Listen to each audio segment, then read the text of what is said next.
Sejam muito bem-vindos ao canal Cidadão Celestial. Mais uma vez, uma alegria recebê-los aqui para nós recapitularmos a lição da Escola Sabatina dos Jovens. Nós ainda estamos estudando o livro de Levíticos e chegamos à última lição desse trimestre, a lição de número 14, que vem falando sobre a lei. E nós estudamos o texto-chave dessa semana, que está em Levítico, no capítulo 26, onde fala sobre as bênçãos da obediência e os castigos decorrentes da obediência. Aqui na tirinha vem dizendo o seguinte, né, dois jovens ali conversando e um pergunta para o outro, né, por que você guarda a lei? Ela responde, porque eu amo aquele que me guarda.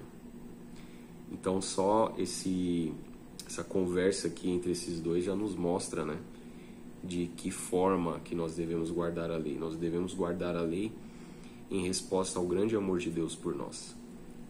Essa é a perspectiva correta de você obedecer a lei de Deus, né?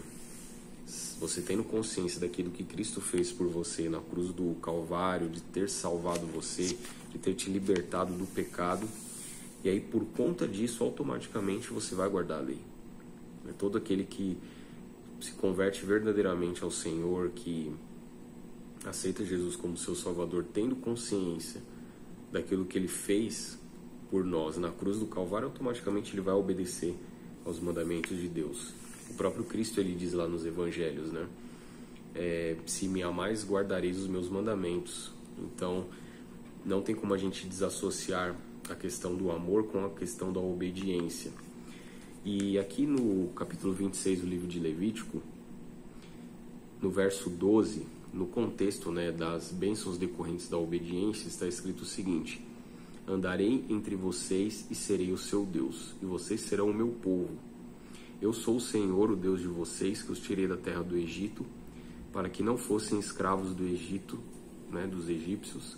Quebrei o jugo que pesava sobre vocês e os fiz andar de cabeça erguida. Então, quando a gente se volta lá para a história do antigo Israel, quando eles passaram ali mais de 400 anos cativos, né, dos egípcios, e Deus os libertou de forma poderosa e com muitos milagres e com sinais poderosos da sua parte, Deus primeiro os libertou e depois ele deu as suas leis. Então Deus nos faz exatamente isso.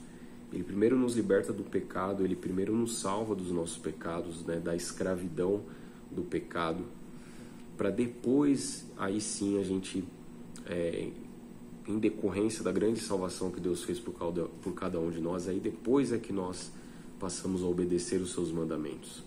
Esse tem que ser o padrão, esse é sempre o padrão de salvação de Deus para nós.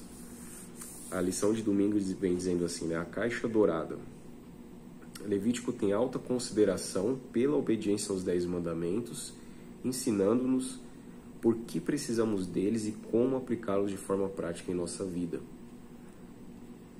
Então aqui está dizendo que no livro, lá no capítulo 1, verso 1 de Levítico, é registrado o que Deus disse a Moisés da tenda do encontro, que continha a Arca da Aliança. Então essa caixa dourada que faz menção à Arca da Aliança, onde dentro dela estavam as tábuas com os 10 mandamentos, né? Então Deus havia escolhido um povo em particular, Israel, para representá-lo no mundo, e havia colocado o seu santuário no meio do acampamento.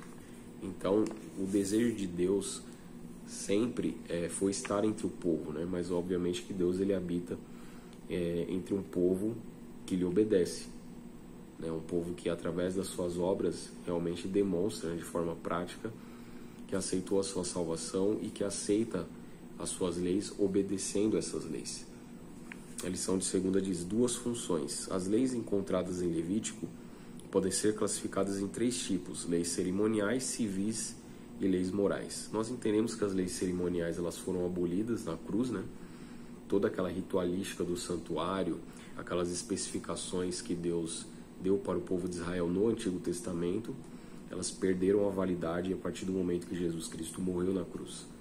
Tanto que você lê os evangelhos, você vê que esse momento da morte de Cristo na cruz, ele marca o rasgar do véu, né, do santuário de cima a baixo, mostrando então realmente que aquela lei havia passado.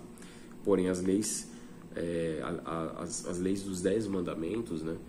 Essa lei ela é eterna, ela jamais vai passar. Inclusive, o 4º mandamento, que é o sábado, que com certeza é o ponto mais debatido e controverso da lei no cristianismo moderno, né? Onde as pessoas elas questionam se realmente nós devemos guardar o sábado, que o sábado seria um aspecto cerimonial da lei e que ele já ficou para trás, ele foi abolido, né, na cruz do Calvário. Mas na Nova Terra, quando a gente lê ali o livro de Isaías, os últimos capítulos, 65, 66, diz que nós iremos continuar guardando o sábado no céu. Então, o sábado ele é eterno, ele foi instituído antes até de Deus dar os 10 mandamentos para o povo, lá em Gênesis, né, no capítulo 2, versos 1 a 3, e ele continuará a ser guardado até no céu, até depois do período em que Deus ele irá pôr fim ao pecado e pôr fim à maldade. Mas aqui na lição de segunda diz que a lei ela não fornece solução para o pecado, ela apenas funciona como um espelho e ajuda-nos a enxergar a nós mesmos como Deus nos vê. Então, qual que é a função da lei? A função da lei não é salvar. A função da lei é mostrar o pecado e apontar para o Salvador, que é Jesus. Então, tem até uma frase de Martinho Lutero que diz que a lei nos empurra para Cristo, né? Que nos justifica, nos santifica e nos empurra de volta para a lei. Eu gosto muito dessa frase, né? Então, quando a gente peca, a lei ela aponta para Jesus, e Jesus nos justifica, né, através da sua obediência perfeita, ele transfere essa obediência para nós. E uma vez então que nós somos justificados e santificados por Deus, por Cristo, estamos prontos para obedecer.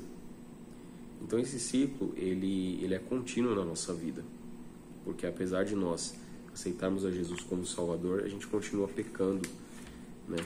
Não como um estilo de vida, mas como um acidente, porque somos pecadores e só estaremos livres do pecado na glorificação. Por enquanto ainda estamos passando pelo processo de santificação. Aqui a lição de terça diz 10 promessas.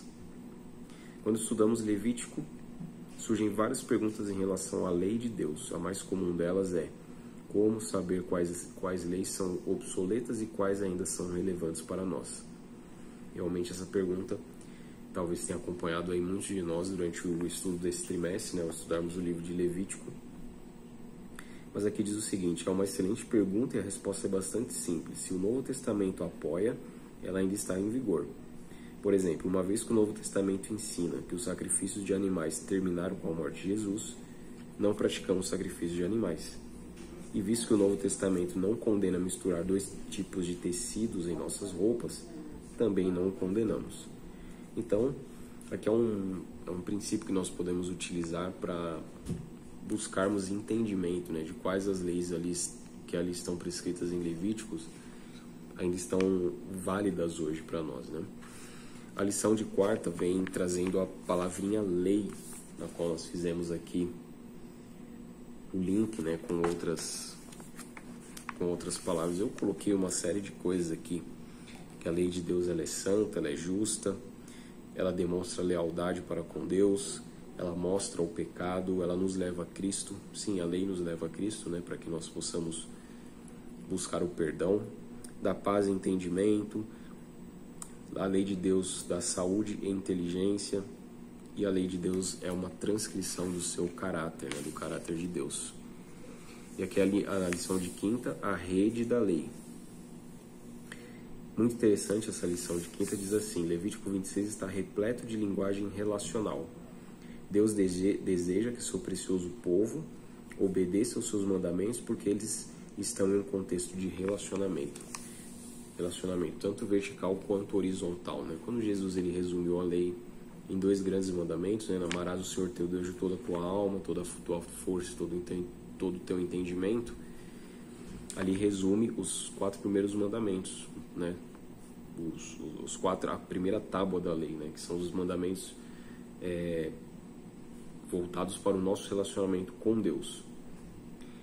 E amarás o teu próximo como a ti mesmo resume os outros 6 mandamentos, né? Que são os mandamentos relacionados à nossa convivência, né? Com os nossos irmãos, com a nossa família, enfim.